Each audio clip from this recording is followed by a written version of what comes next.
Shami, you know how it works. Yep. I'm going to put the battery in and please count us down. Okay. 5, 4, 3, 2, 1. Lift off. Can you describe yourself in a sentence? I am a short, mouthy, human rights, lawyery, campaigning mother and friend. If I said to you, Shami, you can only have the complete works of Mozart or all of Nina Simone's music to listen to forever, what would it be? Well, there's more Mozart, but it's got to be Nina. Music, theatre, film, reading, which do you choose? Film, because it encompasses so many of the good things about everything else, writing, pictures, sound. Do you have a favourite film? I do. It is Who's Afraid of Virginia Woolf, based on the Edward Albee play with Elizabeth Taylor and Richard Burton. How many books would you say you read a year for pleasure? For pure pleasure, maybe 20. Are Not you- as much as I'd like. Are you interested in science? I am, but I'm not as knowledgeable as I'd like to be. Are you good with technology? Not as good as I ought to be. Could you tell me what's the longest time in recent years that you've gone without reading, watching or listening to the news? Maybe a couple of days tops. It's a good mental holiday though. Are you constantly plugged into the news? I am. It's a bit of an addiction. Where was the last time you went, where rather was the last time you went on holiday? I went to rainy Scotland last week. Did you have a good time? I did. How did you get into civil liberties? Got into civil liberties, I suppose a personal family journey to do with values and experience and of course training to be a lawyer and ending up here. What did you want to be when you were a little girl? I think I wanted to be one of these heroic courtroom lawyers, you know, Atticus Finch in To Kill a Mockingbird or Perry Mason, something like that. You said ending up here, by here you mean Liberty. Here I mean Liberty. Before Liberty, you worked as an in-house lawyer at the Home Office? In the Home Office, otherwise known as the Dark Tower or Mordor. I had many happy years. And you trained as a barrister, not a solicitor. That's right. Tell me, Yes. Shami, Yes.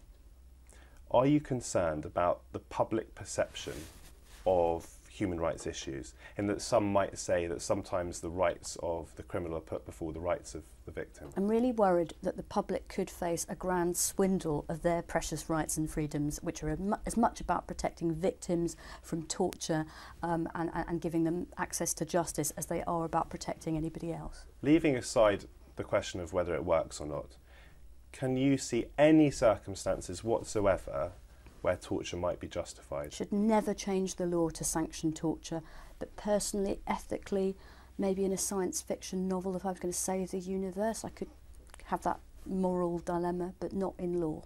Do you get nervous before big TV debates? I get terrified before big TV debates, particularly on the BBC, particularly Question Time. What do you see yourself doing in 20 years' time? What do I see myself doing in 20 years' time? I have no idea. Hopefully being relatively healthy and having debates with my 28-year-old son. Try to sum up why you are so passionate about civil liberties. I think I have a sort of recurring nightmare about what it would feel like to be wrongly accused or convicted of something terrible and facing an angry mob. Always empathise with that potential injustice. Do you think there's ever been a time in British history where people have had more civil liberties than they do today? It's really difficult because on one hand I'm sure that there have been times when there have been fewer criminal offences and fewer interferences with our speech and our privacy and so on, but at the same time we have this precious Human Rights Act that gives us positive legal protections we didn't have in the past. What sort of role do you think social media plays in the spread of the idea of freedom, the ideas of freedoms around the world? Just look at the Middle East. Look at various countries that look at our freedoms jealously. Social media has been incredibly powerful at bringing people together, bringing knowledge and communication and solidarity. There are dangers that come too, as with the printing press, but it's very, very exciting. Do you think there are any problems with the Human Rights Act? No. Not at all. Just the vested interests lined up against it. Politicians who don't like checks and balances and so on. But there are no problems with the Act itself. What's the problem with opposing torture and being for free speech and personal privacy and equal treatment under the law? Which of those would you chuck away? How big an impact do you think you have on the political landscape?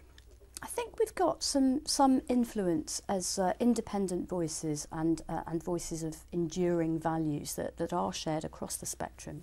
Do you see yourself and your organisation as accountable? We're accountable to our members and to our consciences. We're not democratically elected by the people, no. And that, Shami, is the end of 5 minutes. Thank you very much. I've got sweaty palms. I hope it wasn't too much of a torture for you. It was great. Thank you very much.